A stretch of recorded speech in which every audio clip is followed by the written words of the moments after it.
शेख साहब, ये बड़ा ये ऐसे राज हैं जिनसे हो सकता है आने वाले वक्त में कभी पर्दा उठे। देखिए, मैं आपसे जानना चाहती हूँ कि 9 अप्रैल की रात को ये कहा गया पहले कि जी पीएम हाउस में हेली आया था, फिर बताया गया फिर रात में 12 बजे अदालतें खुलती हैं, कैदियों की वैन पीएम हाउस असेंबली के बाहर आके खड़ी हो जाती है, पार्लियामेंट के बाहर।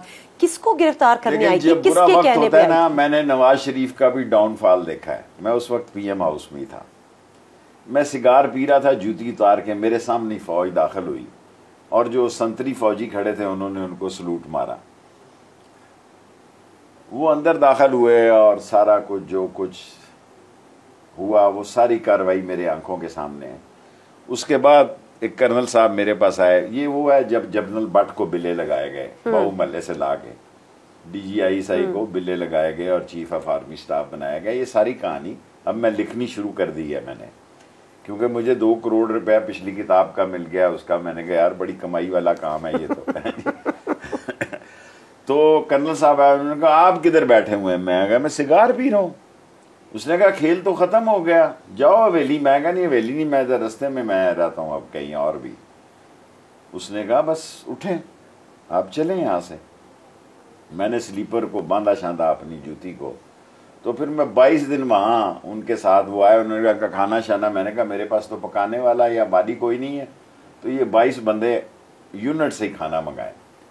सो 21-22 दिन तक मैं उनके पास मेहमान रहा।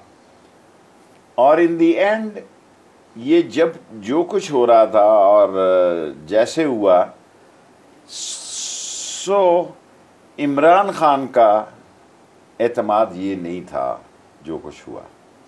9 अप्रैल की रात हेली आया था कोई पीएम हाउस? हेली तो आया या नहीं आया ये बात की बात है। पुलिस वैन मेरे सामने आई थी। किसने बुलवाई थी? पुलिस वैन कौन भेजता है?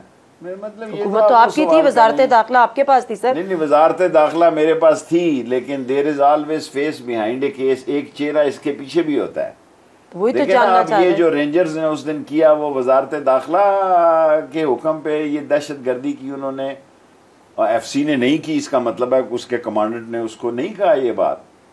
और आप 25 मई की बात कर रहे हैं? 25 मई की मैं बात तो आप कह रहे हैं कि 25 मई मैंने बाजवा साहब से जिस दिन मेरी मुलाकात हुई, मैंने सीरियस प्रोटेस्ट करनी है the role of rangers with the ladies and the children and the common people. तो क्या आप कह रहे हैं कि राना सनाउल्लाह ने नहीं किया? राना सनाउल्लाह तो वैसे ही शो पीस बना हुआ था ना कि मैं ये कर रहा हूँ। मैं कौन कर रहा था? वो सिर्फ मुझे पकड़ने के लिए सारी पुलिस और FIA उसने लगाई हुई थी।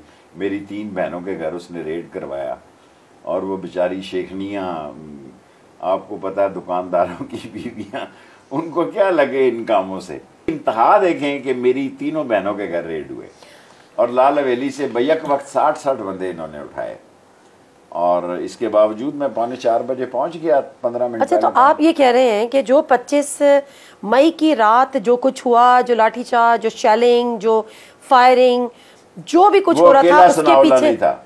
राना सनाउल्लाह नहीं थे। राना सनाउल्लाह था, बड़ा बदमाश सरगना वो था, लेकिन उसके पीछे जो मैं अंग्रेजी बोली है, थोड़ी सी Angrezi, there is always face behind a case. इसे समझने की कोशिश करें। आ गई, मेरे हालात बड़े खराब हैं सर। अच्छा ठीक है, तो आप ये कह रहे हैं कि राना सनाउल्लाह जो है वो तो सिर्फ there was a face, there is a face behind a case, क्योंकि पुलिस तो सरेंडर कर गई। तो पुलिस सरेंडर कर गई थी, तो फिर हमें तो एक ही फेस नजर आता है कि अब उसमें सच्चाई है या सच्चाई नहीं है। लेकिन क्या वजह थी कि खान साहब ने उस दिन धरना नहीं दिया? क्योंकि सुबह से खबरें चल रही थी कि उनकी डील हो गई है। ये भी खबरें चलवाई गई थी या खान साहब राब्ते में थे? देखें, खान साहब की जो मेरे पास इतला है वो मैं कौम से शेयर करता हूँ कि शाह महमूद असद और परवेज़ खटक यहाँ KP हाउस में हेलीकॉप्टर से आए। उनकी मुलाकात हुई नंबर 2 या नंबर 3 से। नंबर 2 थोड़ी देर बाद 20-25 मिनट बाद चले गए। नंबर 3 वहाँ बैठे रहे, या 4 या 5 जो भी उनका बनता है, इनसे बातचीत करने के लिए। जो कुछ इन्होंने क्या करना था, देखिए मैं तो सबको बेबस समझता हूँ कि वो शख्स जो सबसे बड़ी डिमांड थी इस मुल्क में कि नवाज शरीफ को पासपोर्ट जारी किया जाए, रेड, हमने नहीं जारी किया, ठीक है जी। ब्रिटिश एम्बेसी को उन्होंने इस अदम एतमाद से पहले भी लेटर लिखा और वो उसके बेटे दोनों दे के आए पाकिस्तानी एम्बेसी में। हमने कहा कि नहीं है।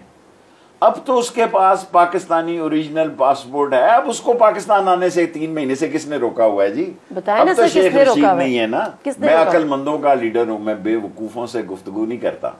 अब बताए कौम के वो कौन से हालात थे कि मरियम नवाज 4 दफा एक अदालत अडजर्न हुई है पासपोर्ट पे, और सारे में लायर बार यूनियन सुप्रीम कोर्ट जो बड़ी सियासत में है उनसे पूछना चाहता हूं कि मुझे मेरी मालूमात के लिए बताएं, क्या पाकिस्तान में एक पासपोर्ट के लिए कोई अदालत 4 दफा खत्म हुई है?